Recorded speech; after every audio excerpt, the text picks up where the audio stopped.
नमस्कार, मैं हूं जितेंद्र कुमार सोलंकी और आज की विशेष खोज में हम तारापुर में ही हैं। तारापुर के जंगलों में जहाँ पर काफ़ी ऐतिहासिक चीज़ें हैं, काफ़ी ऐतिहासिक धरोहरें हैं। काफ़ी पुराने ज़माने की जो बावड़ियाँ होती है या टाके जिन्हें कहा जाता है वो बोले जाता है। हाँ, ये यहाँ पर एक स्थानीय भाई है, हम उनसे बात करेंगे। जंगलों के बीच में है, घना जंगल। आप देख सकते हैं, दृश्य देख सकते हैं, कितने पेड़ पौधे हैं, कितना घना जंगल होगा। आप उससे अंदर ये सारे सीताफल के पेड़ है, तो कई प्रकार के वृक्ष भी यहाँ पर हैं।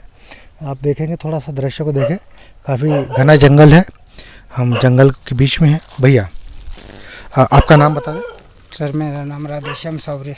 यहाँ की क्या कहानी है इस टाके की? सर, ये हमारे बाप दादा बोलते थे कि पुरानी बावड़ी है, मतलब उनको भी नहीं पता था कि कब से बनी हुई है। और यहाँ मतलब पानी का काल था उस समय में, तो यहाँ से नहाने धोने के लिए पानी भी ले जाया करते थे। और बहुत पुरानी बावड़ी है ये। अब अभी भी पानी रहता है? हाँ सर, इसमें पानी रहता है। तो चलो बताएंगे थोड़ा सा हमें। ठीक सर। अभी हम बावड़ी की ओर जा रहे हैं। थोड़ा हमें नीचे उतरना होगा, जंगल के थोड़ा और अंदर जाना होगा। थोड़ा एंट्री एरिया है, काफ़ी घना जंगल है। और जंगलों के बीच में, पेड़ों के बीच में बिल्कुल आप देख सकते हैं, सीताफल के काफ़ी पेड़ हैं यहाँ पर। और इन पेड़ों के ठीक बीच में हम आए हैं।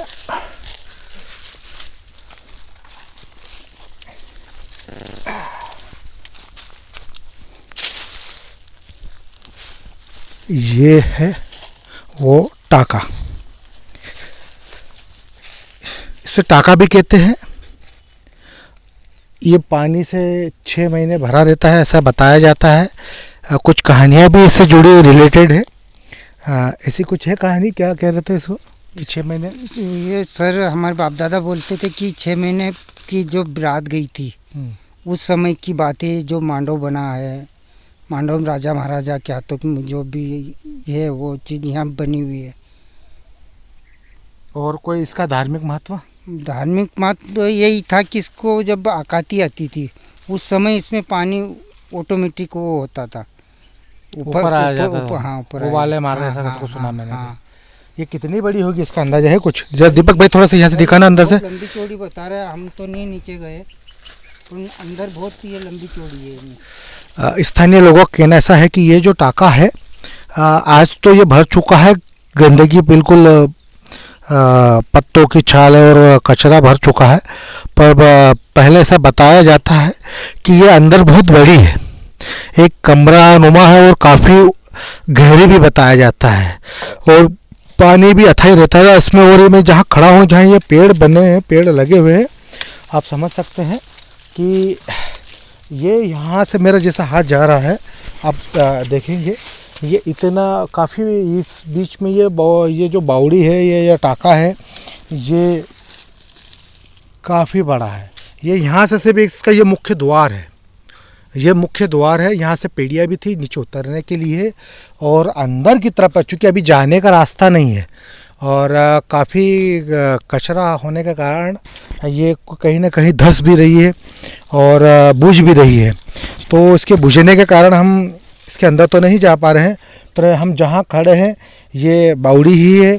और ये जो पेड़ भी आप देख सकते हैं, हाँ, कितना जंगल गहरा उस ज़माने में कितना रहा होगा। आज अगर इतना गहरा जंगल है, कितने जानवर रहे होंगे जंगली, जो आज भी जंगली जानवर रहते हैं। कौन कौन से जानवर कुछ देखा आपने? थोड़ा इधर आएंगे सर। ये रहते हैं कोलिया, और ये जो बोलते हैं जंगल तेंदुए और ये तो नहीं रहते यहाँ पर। अब नहीं रहते? हाँ, पहले रहते थे। पहले रहते थे, नहीं देखने में आया। अब ऐसा कोई ज़्यादा दिक्कत नहीं आती? नहीं, कहीं नहीं। ये घना जंगल है। और इस जंगल के अंदर आपको मैं पेड़ बताऊंगा, काफ़ी हज़ारों साल पुराने पेड़ भी हैं। सीताफल के पेड़ हैं। ये तारापुर के और मांडव के, इस पर एक विशेष बात है, इसमें जुड़ा हुआ है तारापुर और मांडव की लिंक है। आप समझ सकते हैं कितना गहरा जंगल रहा है, और हम घने जंगल के बीच में हैं। और इन जंगलों के बीच में जंगली जानवरों का भी डर बना रहता है। और ये देखें, ये पेड़, आप देखें ये पेड़ का जड़ है। ये जो पेड़ दिख रहा है मोटा, आपको एक बिल्कुल काफ़ी मोटा पेड़ दिखाऊंगा, कितना उसका तना मोटा है और कितना पुराना होगा। घने जंगल के बीचों में ऐसे मांडव के आसपास हजारों पेड़ मिलेंगे आपको। ये जो पेड़ है, दीपक भाई थोड़ा सा दिखाओ, इस पेड़ को दिखाओ। ये काहे का है? इसको सर इमली बोलते हैं और कुरासला बोलते हैं। मांडव की इमली। हाँ, मांडव की इमली। मांडव की इमली का पेड़ है ये। अब इसको देख सकते कितना मोटा होगा, ये आप समझ जाएंगे।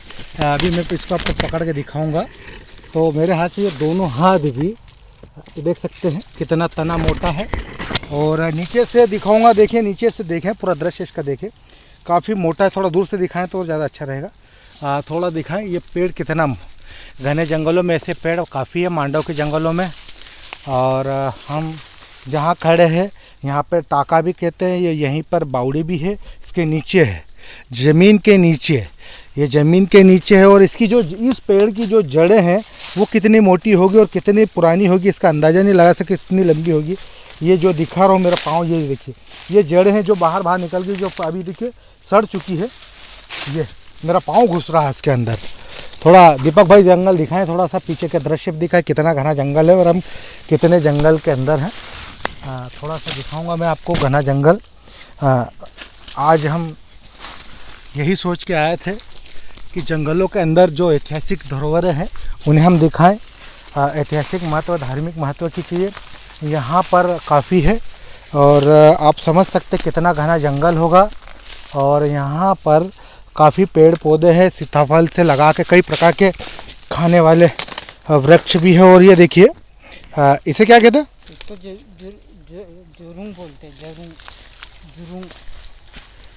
जुरुंग बोलते हैं। ये देखें दाने, कितने खूबसूरत दाने हैं।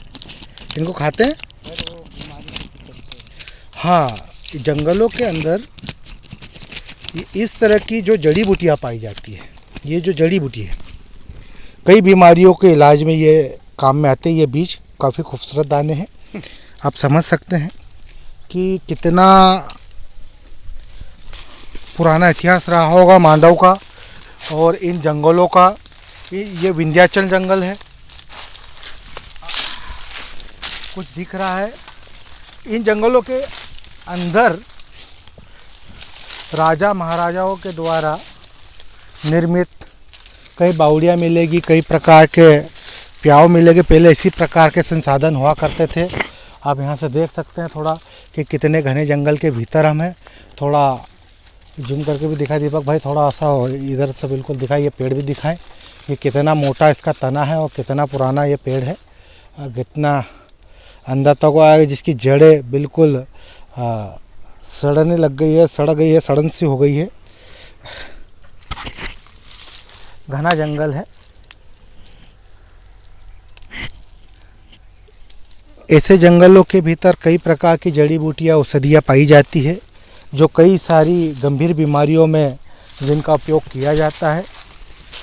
थोड़ा और मैं अंदर की तरफ आऊँगा जंगल के और आपको दिखाऊंगा मैं कि जंगल कितना गहरा है और चारों तरफ जंगल ही है।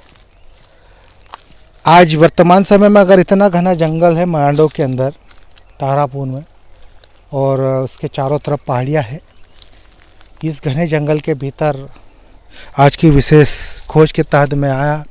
यहाँ पर जो ऐतिहासिक धरोहर की चीज़ें ढूंढने में स्थानीय लोगों ने जो मदद की। और इन जंगलों के अंदर अगर देखा जाए तो काफ़ी औषधि युक्त पेड़ पौधे से हैं जो हमारी तो समझ से परे, जो जानते हैं, जिनको समझ है, ये उन लोगों के लिए काफ़ी महत्वपूर्ण है। इन जंगलों के अंदर सबसे ज़्यादा अगर कोई है तो सीताफलों के पेड़ मिलेंगे आपको। और जो मांडव की इमली के पेड़, और जिसका तना और पेड़ मैंने दिखाया कितना मोटा है। ये जो जंगल है इन्हें विंध्याचल जंगल कहा जाता है। पुराने ज़माने में तो काफ़ी घने और काफ़ी जानवरों से भरे हुए होंगे और काफ़ी खतरा रहा होगा। और जब इन जंगलों के बीच में कितने जानवर रहे होंगे।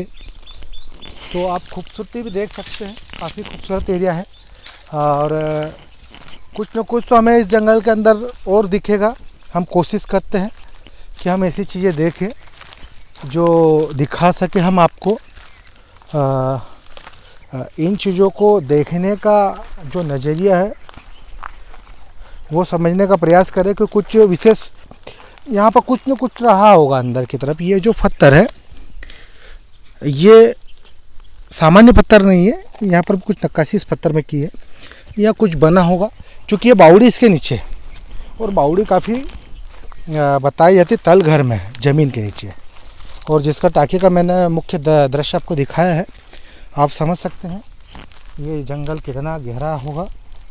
और हम घने जंगल के बीच में चल रहे हैं और ये है कई पेड़ पौधों से भरा हुआ जंगल। काफ़ी आज तो वर्तमान समय में शायद इतने जानवर नहीं बताए जाते, पर पहले पुराने ज़माने में काफ़ी यहाँ जंगली जानवर रहे होंगे, काफ़ी खतरा रहा होगा। और कई प्रकार के मांडव के जंगलों में कई बार तेंदुए भी पाए गए हैं, तो वो इसी तरह के जंगलों के अंदर होते हैं। और इसी तरह जो गुफाएं होती है, कंदराएँ होती है पहाड़ियों के बीच में, पेड़ों के बीच में, वे वहाँ पर अपना रहने का स्थान बनाते हैं और रात में ही अधिकतर निकलते हैं ये जंगली जानवर, क्योंकि दिन है, दिन में तो कुछ देखने को मिलेगा नहीं ऐसा। बाकी स्थानीय लोगों का कहना है कि अब ज़्यादा इतना कोई ख़तरा नहीं है, पर रात में जंगली जानवर निकलते हैं, कई प्रकार के जानवर पाए जाते हैं। तो आज की विशेष खोज में इतना ही। हमारे चैनल को सब्सक्राइब कीजिए, अगर नहीं किया है तो कीजिए, लाइक कीजिए, कमेंट्स कीजिए, शेयर कीजिए। जय हिंद, जय भारत।